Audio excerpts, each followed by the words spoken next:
Saudara, kita ke informasi lainnya. Untuk menguak kasus kematian Vina dan Eki, kuasa hukum mantan terpidana kasus pembunuhan Vina, Saka Tatal, akan meminta polisi lalu lintas yang menangani penemuan jasad Vina dan Eki 2016 lalu untuk dihadirkan di sidang peninjauan kembali 24 Juli mendatang.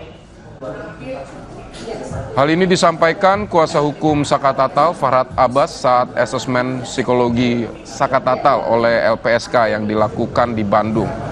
Farhad menilai ada sejumlah kejanggalan dari keterangan-keterangan yang selama ini diberikan dalam kronologis kasus pembunuhan Vina. Ia juga akan melaporkan dokter forensik yang mengotopsi jenazah Vina yang menyebut adanya keberadaan sperma di tubuh Vina. Ada 10 sampai 14 bukti baru yang telah dikantongi kuasa hukum Saka Tatal untuk diajukan di sidang PK 24 Juli mendatang. Tim kuasa hukum Saka Tatal berharap sidang PK yang akan digelar secara terbuka dapat membuka titik terang kasus pembunuhan ini. Bisa. Nanti kita bisa minta ke majelis. Karena ini kan menyangkut ketelitian, kehati-hatian juga. Karena ini menjadi perkara yang sifatnya nasional dan menjadi perhatian, terutama sudah diperintahkan oleh Presiden untuk, ya kalau saya rasa, kalau mereka menggunakan scientific crime investigation itu saya rasa bisa gitu kalau mereka terapkan saat ini gitu.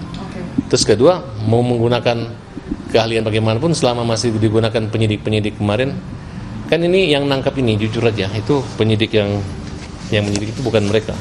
Yang nangkap itu kan Rudiana dan penyidik Cirebon, tapi yang menyidik itu sampai P21 menuju ke jaksa itu adalah penyidik di Polda Jawa Barat. Saka Tatal pada Jumat kemarin menjalani pemeriksaan psikologis oleh LPSK. Saka diperiksa selama 12 jam oleh 2 psikolog dari LPSK, dimulai dari pukul 10 pagi hingga 22 malam. Pemeriksaan psikologi ini merupakan bagian dari proses yang dilakukan LPSK pada pihak yang akan didampinginya. Hal ini dilakukan untuk mengetahui kondisi psikologis dari Saka Tatal pasca diduga menjadi korban salah tangkap dan telah dipenjara selama 5 tahun.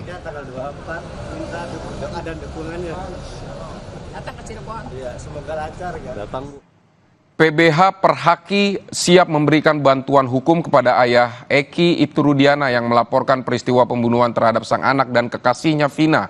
Perhaki menilai Rudiana berhak mendapat bantuan hukum karena sebagai pelapor dan orang tua korban, Rudiana dihadapkan pada masalah hukum.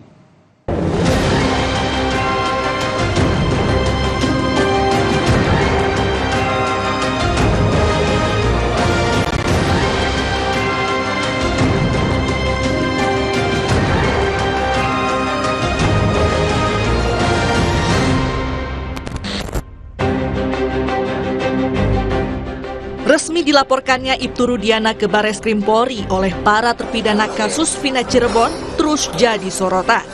Lantaran ayah Eki itu tak jua muncul ke hadapan publik, meski kasus ini telah menelan nyawa anaknya sendiri. Di tengah bergulirnya pelaporan Ibtu Rudiana, Ketua Umum PBH Perhaki Pitra Romadoni justru memiliki pandangan lain.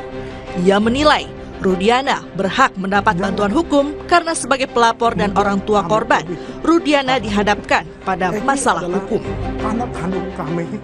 Perhaki akan memberikan bantuan hukum kepada Bapak Ibtu Rudiana dengan pertimbangan satu, bahwasanya beliau Ibtu Rudiana adalah sebagai pelapor dalam kasus pembunuhan berencana dan pemerkosaan yang mengakibatkan meninggalnya anak Bapak Ibtu Rudiana yang bernama Muhammad Rizky Rudiana dan almarhum Vina. Yang kedua, beliau selaku korban saat ini sedang memperjuangkan keadilan dalam memberikan keadilan kepada korban. Keterangan Rudiana dalam penuntasan kasus ini wajar jadi satu keharusan. Apalagi menurut kuasa hukum keluarga Vina, Rudiana pernah mengaku melihat isi chat di HP terpidana merencanakan pembunuhan. Sidang pertama itu Pak Rudiana beserta tim bilang ke Mbak Marliana bahwa di salah satu waktu itu masih BlackBerry kalau nggak salah ya, di salah satu pesan itu memang ada rencana pembunuhan pada saat itu. Tapi tidak ditunjukkan isi chatnya, hanya pemberitahuan saja. Kini, publik tak hanya menanti kemunculan Rudiana. Upaya pemeriksaan ulang yang dilakukan pihak kepolisian termasuk membuka rekaman CCTV saat pembunuhan Vina terjadi, jadi harapan baru hingga akhirnya kasus ini bisa terang benderang. Tim Liputan, Kompas TV.